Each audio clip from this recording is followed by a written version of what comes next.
দেখুন, কোনো সন্দেহ নেই যে মৃত্যুর পরে হলেও রবিবার মুখ্যমন্ত্রী শুভেন্দু অধিকারীর কাছ থেকে দুর্নীতি ইস্যুতে ক্লিন চিট পেয়েছেন আশিস ব্যানার্জি। মুখ্যমন্ত্রী বলেছেন কোট আনকোট আশিস বাবুর ব্যাপারে কিছু নেই, ক্রিস্টাল ক্লিয়ার। কিন্তু পাশাপাশি এটাও বলেছেন যে পুলিশ তদন্ত করে দেখবে যে দুর্নীতিগ্রস্ত কোনো লোকজন ওকে ভয় দেখিয়েছে কিনা। ঠিক কি বলেছেন মুখ্যমন্ত্রী, দেখুন। মমতা ব্যানার্জির যে তৃণমূলের যে অংশটা মমতা ব্যানার্জির সাথে আছে, সেই অংশটার সঙ্গে তো ওনার দূরত্ব তৈরি হয়েছে। স্বাভাবিকভাবে কেউ ব্ল্যাকমেলিং করে থাকতে পারে, এগুলো পুলিশের কাজ দেখবেন, মোবাইল ফোন থেকে যদি কিছু পাওয়া যায়। আমি বিধানসভায় দাঁড়িয়ে একাধিকবার বলেছি, আমি নামগুলো উল্লেখ করতে চাই না, আমি দু একজনের নামও বলেছি, আপনারা দেখেছেন এমএলএ বিধানসভায়, যে এদেরকে তো আর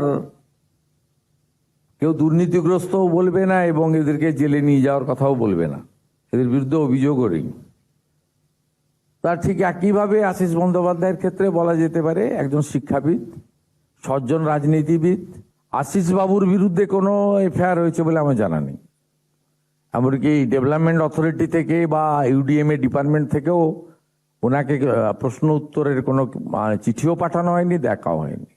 এবার এর পাশে রাখুন বিজেপির প্রাক্তন রাজ্য সভাপতি এবং কেন্দ্রীয় মন্ত্রী সুকান্ত মজুমদারের সরাসরি দুর্নীতিতে থাকার ইঙ্গিত দিয়েছেন তার ভাইপো, যার নামও অভিষেক বন্দ্যোপাধ্যায়, তার দিকে।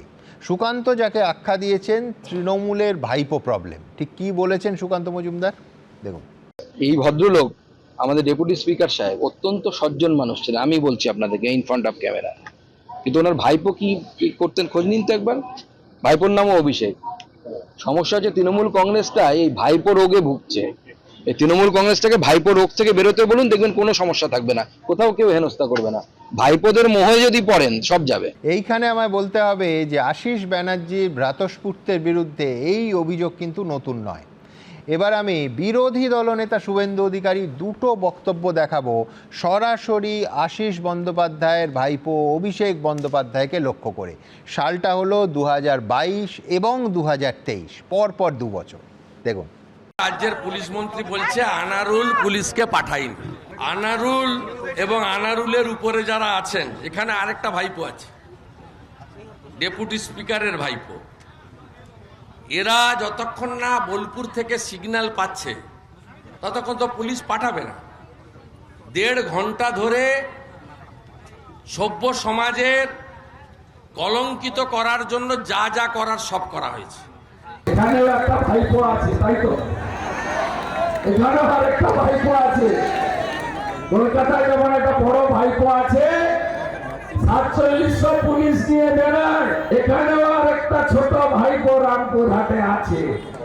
তিনি বালি খান, পাথর খান, সবই খান। এমনকি গত ফেব্রুয়ারি মাসে রামপুরহাটে ভোট প্রচারে গিয়েও সরাসরি এই আরেক ভাইপো অভিষেক বন্দ্যোপাধ্যায়কে আক্রমণ করেছিলেন তৎকালীন বিরোধী দলনেতা শুভেন্দু অধিকারী। কি বলেছিলেন, দেখুন। এই দুর্নীতি শেষ করতে গেলে আশিস ব্যানার্জি বকটুই কাণ্ডের যিনি আশীর্বাদক, ভাদু আনারুলের যিনি রক্ষাকর্তা, তার ভাইপো, তার নামও অভিষেক ব্যানার্জি অ্যাডভোকেট, এবং এখানকার আইসি যেভাবে দুর্নীতি করেছে। আর রামপুরহাট পৌরসভার চেয়ারম্যান সোমেন বাবু ব্যাগ গুছান, এপ্রিল মাস এসে গেছে, আপনার নেতা কেষ্ট ঘুরে এসেছে, এবার আপনার পালা। এবার আমি প্রদীপ্তর কাছে অবশ্যই আসবো। সত্যিই কি এটা তৃণমূলের ভাইপো প্রবলেম? আশিস ব্যানার্জিকে তো 2 তৃণমূলই দুর্নীতির ক্ষেত্রে একেবারে মরণোত্তর ক্লিনচিট দিচ্ছে, কিন্তু এই ভাইপো অভিষেক বন্দ্যোপাধ্যায়কে কি প্রদীপ্তরা মানে কালীঘাট তৃণমূল ক্লিনচিট দিচ্ছে? প্রদীপ্ত, দেখুন, এই ক্লিনচিট বা ভাইপোর প্রবলেম যাওয়ার আগে আমি তীব্র নিন্দা করছি সমীরদার বক্তব্যে।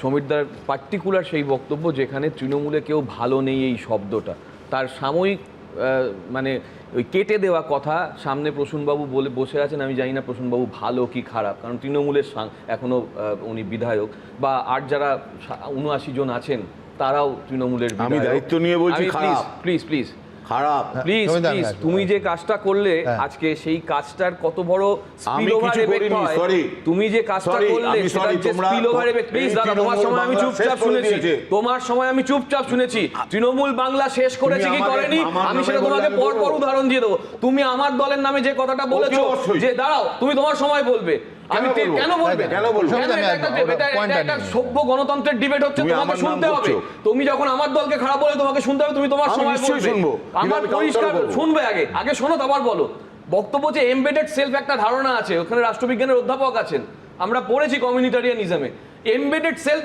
সেই এমবেডেড সেলকে আনইনকামবার্ট করে দিচ্ছেন উনি দায়বদ্ধ নেই কোনো দায়বদ্ধতা থাকবে না কোনো দায়বদ্ধহীন সত্তা একটা যে আমি একটা সমাজের অন্যতম প্রতীক হিসেবে আমি সমাজের একটা ভালো নাগরিক হিসেবে একটা দলকে দাগিয়ে দিলাম 2,60,00,000 ভোট যে দলটা পেয়েছে সে দলের বিরুদ্ধে এই ধরনের দাগিয়ে দেওয়া যেখানে অভিষেক বন্দ্যোপাধ্যায় নিয়ে কথা বলছিলেন আজকে অভিষেক বন্দ্যোপাধ্যায় নিয়ে বিচারপতি চন্দ্র কি বলেছেন এই তো সইজাল নিয়ে উনিও তো সেইখানে ছিলেন স্যারও সেখানে ছিলেন কত বক্তব্য তথ্য তালাশ নিয়ে আজকে কি বলেছে কোনো প্রাথমিক প্রমাণ তো পাওয়া যাচ্ছে না বা এই জাতীয় কিছু কথা তাতে কি হলো আমি এক তাতে কি সেকেন্ড আছেন বলছি? তাতে তাতে কিচ্ছু হলো না হয়নি। আমার সেই জন্যই বক্তব্য- কোর্ট লোয়ার কোর্ট হাই হাজার কোর্ট রকম সুপ্রিম আছে, কোর্ট সেটা তো সব শেষ আছে অবধি দেখবো শেষ অবধি একদম, দেখবো আমরা একদম। আমরা একদম শেষ অবধি দেখবো আমি মনে আবার হয় উল্টো একদম না না না শিখিনি। আবার আমি উল্টোটাও এখনো তোমার 20 কথা বছর সত্যি বাদ পর আমি প্রমাণিত হতে আত্মহত্যার পারে মতো নেবো না। একদম